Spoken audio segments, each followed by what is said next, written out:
This story starts in La Quinta, California, where Miguel reached out to me to send me an AirTag, and after receiving, he said I could keep it.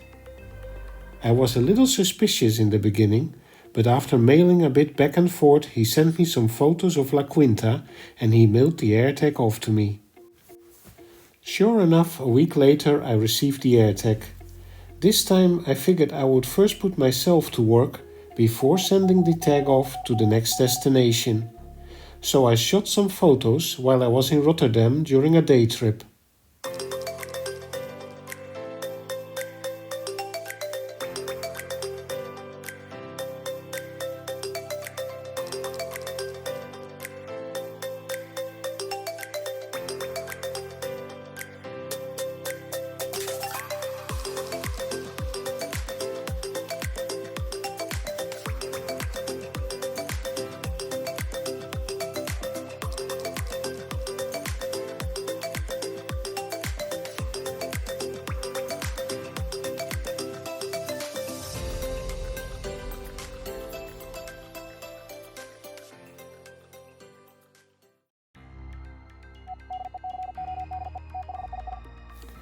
A place I know very well is Hong Kong, and Cyrus reached out to me from there. He had been doing an experiment with an AirTag on a tram and offered to host my AirTag and do some experiments as well. Since I have been to Hong Kong 14 times and spent months there, I could make a list of places I would like the AirTag to be photographed.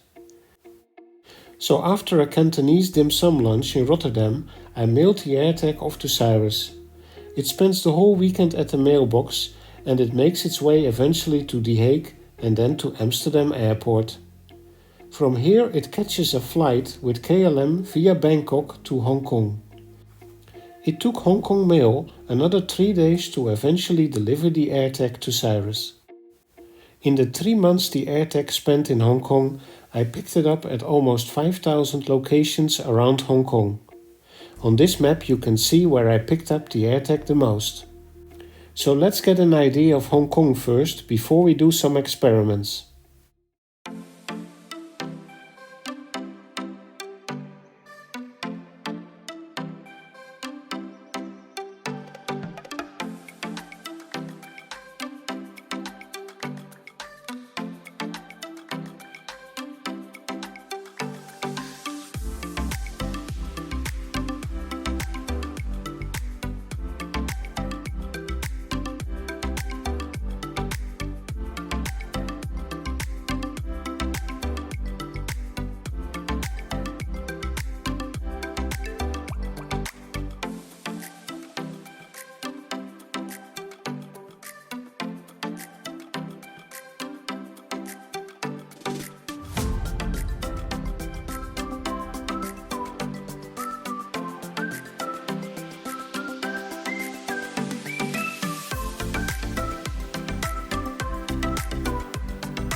Cyrus offered to stick the AirTag under a seat of tram number 50. So he hopped on the tram at night and stuck the AirTag underneath this seat. The AirTag spent 3 days there. While driving around Hong Kong Island, I received 894 updates from the AirTag, and at one time it was sending me 38 updates per hour, which is a record so far. This map shows the route the tram usually takes based on the AirTag updates. As you can see, sometimes it extends to the east, or it can also take sometimes the Happy Valley route, which is more to the south.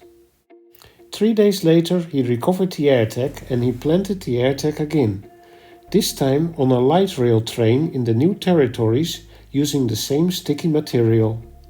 After 7 days and almost 1800 updates, It shows how the train often goes in a circular route, but sometimes also extends north. It's time to say goodbye, and I asked Cyrus to mail the AirTag from Peng Chau. Peng Chau is a small island that is part of Hong Kong. The pace of life here is a lot slower than in Kowloon or Hong Kong Island.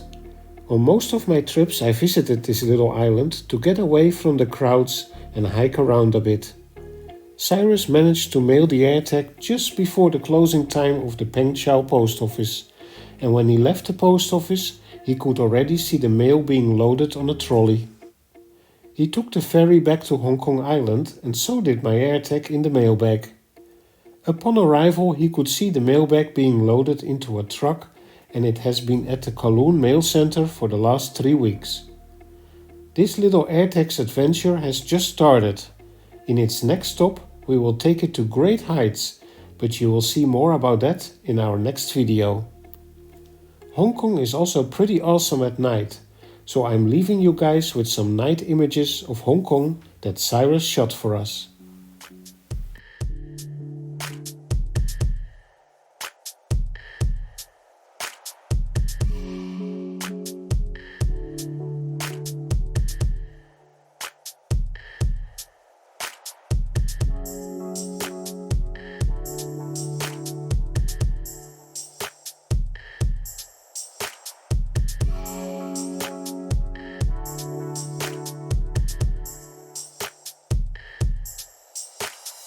La la la la la la.